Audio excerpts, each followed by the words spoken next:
Tak to, čo tu vidíte, je krúžok Mamičky a detičky. Tento krúžok vznikol z iniciatívy Centra voľného času Lienka tu v Liptovskom Hrádku.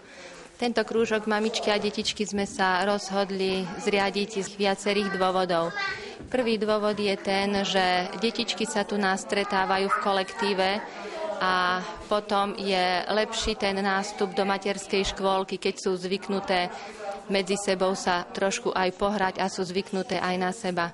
Druhý dôvod je ten, že môžu si tu maminky porozprávať nie že svoje problémy, ale môžu si navzájom poradiť pri takých bežných veciach, čo sa týkajú s detičkami. Tretí dôvod bol ten, že my sa tu nále nehráme, ale každé 2 týždne tu máme aj nejakú takú odbornejšiu aktivitu. Máme tu prednášky ohľadom zdravej výživy, ohľadom vitamínov.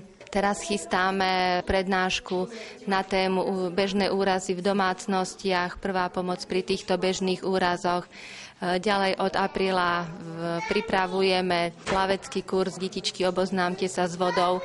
Budeme chodiť na plaváreň a od mesiaca mája ešte pripravujeme cvičenie s fit loptami.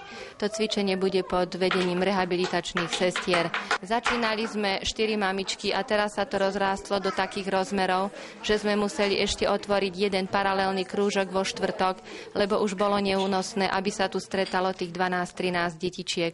Myslím, že je to dosť populárne, keď k nám chodia mamičky aj zo Závažnej Poruby, z Podbrezín, z Pribiliny.